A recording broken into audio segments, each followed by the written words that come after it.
This program has been made possible in part by the following sponsors. The Trial Lawyers Association of BC.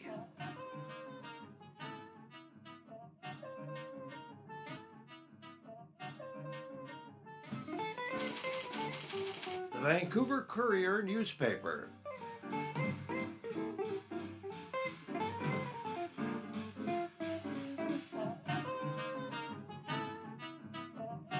My new book about addictions, All the Way Home, Building Recovery That Works.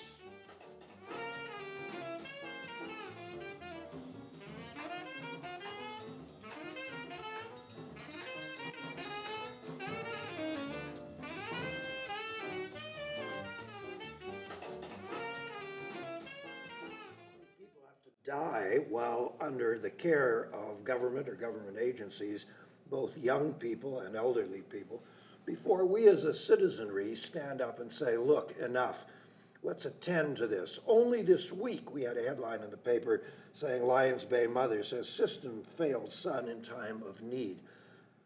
Tragedy and not a news story.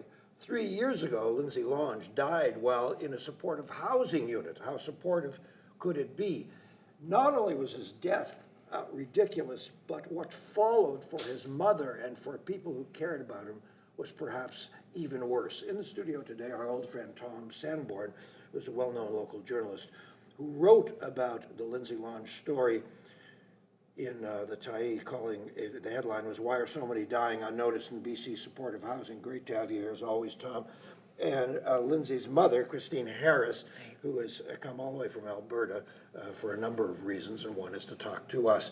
Christine, first of all, our hearts break for you. For this is the most ridiculous, impossible thing to lose a child. How old was Lindsay and how did he die? Lindsay was 30 years and a half, and he died, cause of death, sepsicoccal sepsis, and it was due to infective endocarditis. Lindsay lay dying in his supported housing room for 4 days and then dead for 3 days until he was found by staff at my urging because I kept phoning to ask them to check. Because Lindsay had the habit, even though he was someone who struggled with some mental illness issues and some addiction, he had the habit of calling you regularly. Absolutely, usually daily. Yes. Yeah, and so you kept phoning and saying, could you knock on the door, could you check? I haven't heard from him. What did they say the first 2 days in a row? The first days I couldn't get in touch with anyone from there. There was no one answering, and there was no way for me to leave a message. How do you not answer in a supportive housing building? I'm not sure if I was getting the fax line, the regular line, I'm not sure. But the only time I actually spoke with someone was on the last day, which was July the 19th.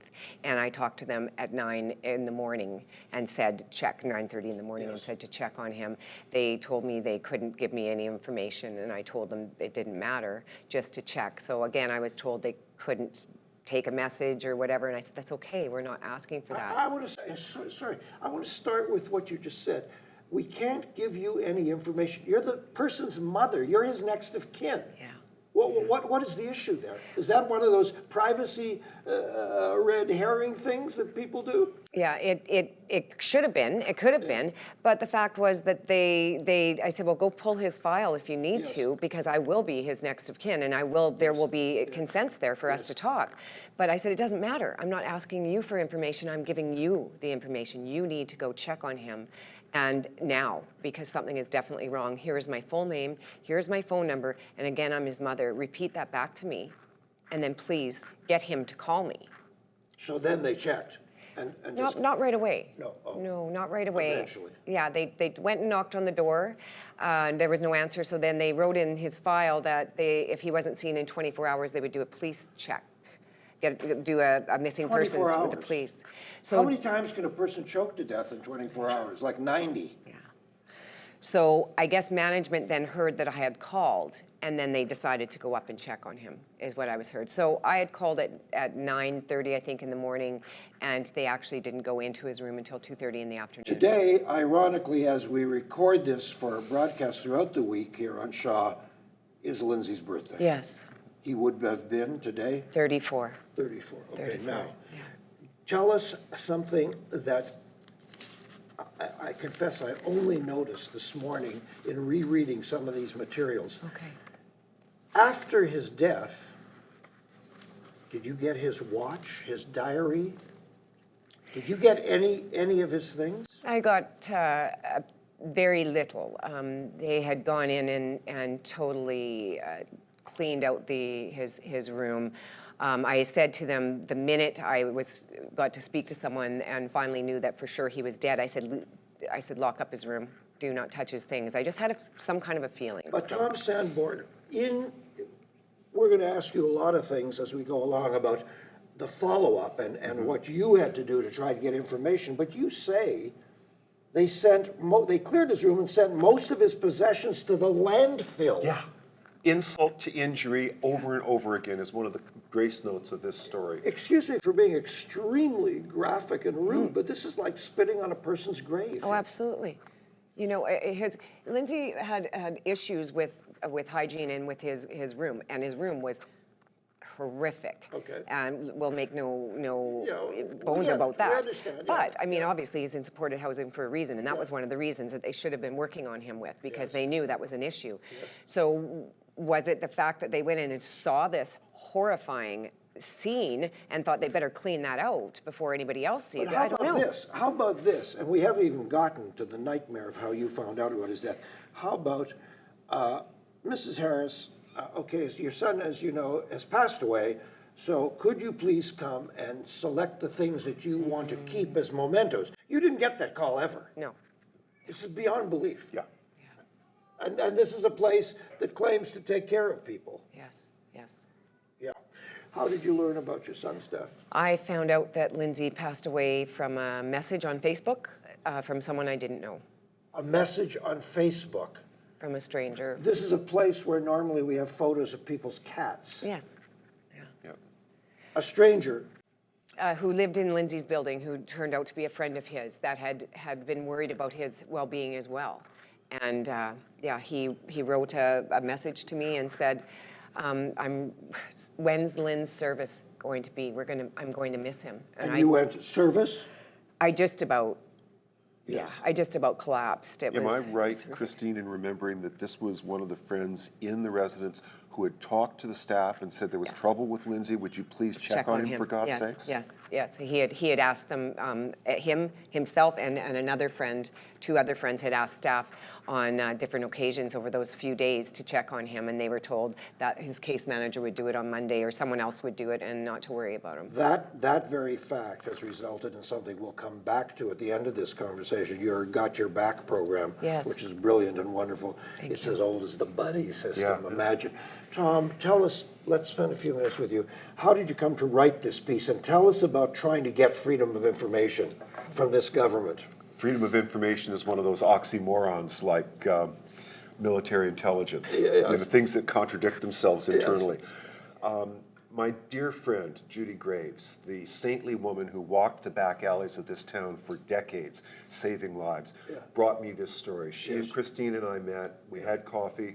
She told me the story of Lindsay's death and the incredible runaround and stonewalling that she'd experienced. And they told me that they'd heard rumors that Lindsay's death and the long gap, the unbearable long gap between his death and his body being discovered wasn't a unique one-off, that they'd heard of this happening of others. And you found out that there have been 82 deaths in how many years? In 4.5 years. And how many of those? More than a quarter of those deaths were left to rot for longer than 2 days. And Lindsay's case wasn't the longest case like this. In 2 cases, the bodies weren't found for 5 days after the death. And these are in government-funded, supportive housing. But it wasn't easy to get that information. It was almost as if nobody wanted me to have it. I applied under the laughable Freedom of Information Act soon after Christine and Judy and I met. And they said, well, sure, we can give you that information for $7,500. Excuse me? $7,500. The government? Yes, to Xerox 2 pages, which is what I eventually got. Yes. However, in very tiny print at the bottom of the email, it indicates that if you can argue that there's a public interest in this, you can get it for free. So, Because I ran a program many years ago, as you know, Tom, in 2 provinces with over 200 people in residence. If somebody offered me the job of running that supportive housing unit today, one of the first things I would do is say, who is the night staff? Who goes and knocks on doors? Who checks up on people? Because the first issue in any facility is safety. Yeah. Is it not? Wouldn't you think? You're dealing with really vulnerable people. Yes. And there's a question of false advertising, as is detailed in my story. Yes. When this unit was opened up, every level of government was there talking about what great support and great detailed help they were going to get for these vulnerable people. And I know that when Christine and Lindsay checked Lindsay into this Yes. residence, they were promised that there would be some attention, some checkup every 24 hours. Rich Coleman, provincial minister responsible for housing, connected with supports and specialized services to help them stay safe and create better opportunities. Jim Moore, at the time the Conservative MP, a safe, supportive place to live, as well as help that they'll get. Coast Mental Health Director Berner, trained and accredited Coast Mental Health, provided support to the residents. Excuse me? Apparently that's only true partially when they feel like it and during business hours. No, it's only true when they're cutting the ribbon. I'm sorry to be so cynical, but yeah. So, what followed? What followed immediately? Immediately after finding out on yes, Facebook, yeah. I phoned the apartment immediately, spoke with someone that wouldn't give me any information, of course, told me to call back and they would get me a number where I could phone to find out if this was true. 2.5 hours later, I actually spoke with someone that said, well, we can't tell you anything. And I said, well, you better tell me right now. We can't tell you anything. No. I said, do not hang up this phone unless you verify whether or not my son is dead or alive. So they did verify. It used to be that if you were someone's gay partner, they would say, we can't tell you anything. Or if you were just a friend, they'd say, we can't tell you. You're his mother. Yeah. Excuse me. Yeah. Yeah. You know? It's tragic. Okay, we're going to take a little breather and we're going to talk about some follow-ups to this and so on. Our guests are Christine Harris, the mother of Lindsay Lange, who died 3 years ago, in support of housing, how supportive could it have been, and Tom Sanborn, local journalist and disturber of institutions. What are we doing? We're taking a little break. Your chance to say hi on davidberner.com. Always happy to hear from you, and also an opportunity for those people who support us to say hello here on Shaw Community Television Cable 4. Back in just a second.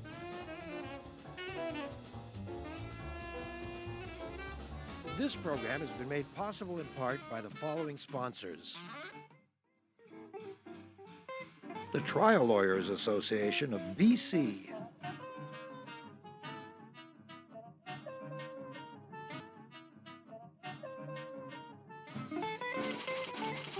The Vancouver Courier newspaper.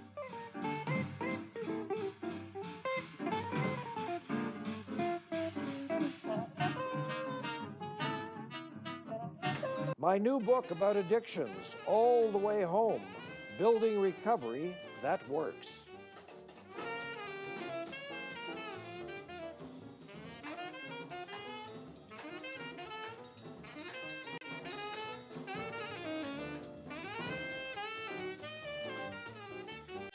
The mentally ill and the addicted is such a huge and complicated and difficult challenge for all of us. And it's exacerbated by the fact that we seem to have more people of that category than almost anybody in Canada, because we have dreadful public policy that helps create addictions and helps create mental problems and so on. So when we put people into what we call care, should they not be cared for? Apparently, sometimes they aren't. This is not to say that Coast Mental Health doesn't usually and often do very, very good work. They do, but the death of this young man, Lindsay Lange, is appalling, and the follow-up is almost worse. In the studio, Tom Sanborn, your local journalist, has written about this issue, and Lindsay's mother, on his birthday, by the way, Christine Harris. Christine, so, okay, after the initial insanity and you took Lindsay's body back to Red Deer for burial? Yes. Yeah, Yes. okay. Now, instead of just folding your tent and collapsing as many people would, because to lose a child is impossible. To lose a child in this way is hideous. This has spurred you into action. I mean, you've always been an action-oriented person. You've worked, oddly enough, in this field for many years, but it spurred you into action now. Well, absolutely. I don't know how I could not do something. I mean, the way he died, the way I've been treated since, the way his body was treated lying there rotting, the way everything was taken out of the room except for a few things that I got in there in time to grab. The whole thing, let's ask for policies and procedures. How could these things happen? I was denied. I was given empty files. I was given the wish list. I'm still asking for policies and procedures 3.5 years later, nothing. I want to hear from both of you, if you would go first, Lindsay, about this issue of privacy, which I think is often a shadow, it's often a scam, it's often a red herring. Governments will often say, well, you know, there's a matter of privacy, and really what they want to do is nothing. I've had to fight for everything that I've gotten of Lindsay so far, which was the case notes and so on and so forth. I had to ask for them, and they didn't respond, and so on and so forth. So I did go through FOI and did receive them, and it's horrifying what I see when I see? Empty file, like empty his name, and that's it. There's his emergency contact, mom, no phone number, no name. What? No, there's nothing filled out. There's no case management plan. And you didn't see regular inputs that said, today Bob spent 40 minutes with Lindsay. On Wednesday, Karen spent 35 minutes with Lindsay. This is what they learned. No, I saw, I think it's 5 notes, is it not, Tom? About 2 lines in 5 months. And this is with intensive case management that Lindsay was supposed to be getting because he had some real issues. I work at a clinic 1 day a week, and at that clinic, there's a weekly clinicians meeting discussing what's happening with clients. But every day, ongoing, we're always bopping in and out of offices and saying, hey, what about Greg? What about Mary? You know? Well, you have to. That's what case management is. Yes. That's what you're funded for. Exactly. That's my kind of program, and I'm telling you, if anybody did that kind of shoddy paperwork in my program, they would have been fired instantly. You can't. What do you make of the privacy flag? I think it's a wonderfully convenient way to say we don't want to tell you. And why wouldn't they want to tell you? Because they're embarrassed, because their political masters are embarrassed, because they didn't want the story out. They didn't want the people of Vancouver to know that over a quarter of the people who died in 5 years in these allegedly supportive housing units in Vancouver, over a quarter of those people were left to rot for between 2 and 5 days. That, you know, Lady Bracknell's cruel little quip comes to mind. Losing one parent is a tragedy, but losing 2 suggests some lack of careful attention. And when you lose 22 out of 82 people, you lose them in the sense that you don't even notice they're dead. What is going on? Tom, when they said to you, you can have some FOI stuff, but you'll have to pay $7 grand, did you go out on the street and get $7 grand? No. I did not. I went back, I made an application, but we had to tap dance for 6 months before I finally got the 2 pages that told this story. 2 pages? 2 pages. That's what they wanted, $500 for. And those 2 pages, aren't you a taxpayer? Yeah. Haven't I you am worked a taxpayer. your whole life here? Well, Don't you own a home? Off and on. Yeah, no, but you've been a steady contributor. You pay taxes. You own a nice house. What the mafia calls a steady earner. Yeah. So what there were in these 2 pages was all of the government-supported supportive housing in Vancouver. That it had deaths reported. The day of death and the day that the death was reported. And then a breakdown as to how many days gapped between those 2. So these are damning figures. Over a quarter of the deaths that occurred in supportive housing, they didn't notice for 2 to 5 days. Lindsay, you've created a website. Christine. Sorry, why did I call you Lindsay? I'm sorry, I'm just losing my mind. Christine, you've created a website for Lindsay. Yes. What is it called? It's Lindsay's Legacy for Life. Okay, and I know that the content isn't up at this moment, but it'll be up in a few days. What's it going to be about? Well, I did have it up already, and okay. for a couple of years, and I've just decided to change change the format up a little bit and stuff. So it's just telling Lindsay's story and what happened to him. It's factual. Nothing in there is not anything I can't back up. So I'm not out there bashing these people because it's not the blame game, but it's just telling what has happened to him. People need to awareness needs to be raised. I mean, this is happening to people all over the place. So it's about that, and it talks about what we do here every year on Lindsay's death date. What do you do? We come to Vancouver and we go down to the downtown east side and we feed people. And in his name. And do some community, As I recall, I think you told me once that when you started out, it was 50 sandwiches, and then it's grown to a whole big thing. Yeah, we barbecued this year, and we fed over almost 700 or almost 800 people actually. Did you barbecue a minister of the government? No, not yet. No, no. But what's got your back?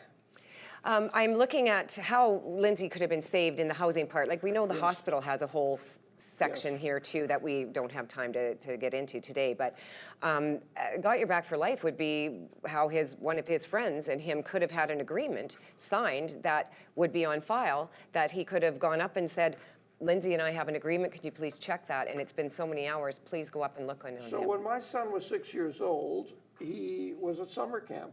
And when he came home, among the many things that he was excited to tell me about was this thing he thought I'd never heard of, called the buddy system. Exactly. Have supportive housing never heard of the buddy system? Apparently not. It's as old as summer camp. Exactly. Let's talk about the Residential Tenancy Act for Please, a minute and its guarantees of privacy. Yes. In just as big and just as bright black letters as the guarantee of privacy is provision that can be voided if there's an emergency. Yes. If there's an emergency, the landlord can go into a residence to see if somebody's alive, to see if somebody's bleeding. Yes. Surely to God, a very vulnerable person who's left hospital against medical advice is in obvious and visible bad health, not being seen in the residence for 4 days, is an emergency. I'm proud to tell you that I have saved 2 lives in my life, aside from the addictions work I do, by walking through locked doors, by just smashing through doors. One was my mother, because I knew she was in there, and I just heard this tiniest little noise, and I just smashed through the door like that and got her to the hospital. The other was an old guy that I used to visit every week, and he was unconscious in a diabetic coma. 911 got him to the hospital. Sometimes saving a life is more important than privacy concerns. Yeah, and Rudy, the old man, was naked when I burst through the door. So I immediately covered him. What am I supposed to do? Go running around screaming the man's naked? Yeah. I have to tell you, when I spoke to Daryl Berner, who heads up the agency that runs this residence where Lindsay died, he said to me, we pay too much attention to the people who died. We should pay more attention to the people who don't. We pay too much attention to the people who died? Give your head a shake, Mr. Burnham. I don't even get that. I don't even know what that means. It means he didn't want the story to run. Oh, but they've tightened up, you see. How have they tightened I don't up? know, they won't tell me. Right? Just trust us. Yeah. This is Orwellian. Yeah. This is Alice in Wonderland. This is Lewis Carrollian. Yeah. You don't want to do the blame game like we've been saying. You don't want to. I don't want to, because that's not the type of person I am. But what are you guys doing? And what have you changed? And how do we know it's not going to keep happening? So get transparent, get open, and let's figure this out. And obviously, it's been 3.5 years, nothing's happening. We need an inquest, and then we need an inquiry into all of the deaths. I have a really ghoulish question. When Lindsay's body was discovered 3 days later, did you have to get extra embalming work, extra morgue work? Was the cost more than usual? I have no idea about that, but I do know that when I got to see him, I wouldn't have been, he would have looked a lot better if it had been before. And if anybody would have done their job, including the hospital, even if he was still going to pass away, he would have been warm, clean. His mom would have been with him. He would have had that dignity. I think, I truly believe that Lindsay's Charter of Rights, the right to life, and were denied here. The right to a dignified death. Tom, do you happen to know of these 22 people or 25 people whose bodies were discovered for days on end and whose bodies were rotting? Do you know if that required more diligence, more extra work from the morgue? Or I would certainly think that by the time you got 5 days out, which within this sample was true in 2 deaths, Yes. that the putrefaction would have been advanced enough that it would have indicated extra costs. I don't know that for a fact, but I think it's a pretty good guess. we're Pretty not good guess. morticians. Okay, sorry for going so gruesome, but look, what should we as citizens do? We only have a minute and a half. What should we do, Christine? We should be getting a hold of the premier. Yes. And maybe Tom, I think that there's several things that your viewers can do. And I'll actually give you a statement to this effect you can put up on your website and that you can put up on your website.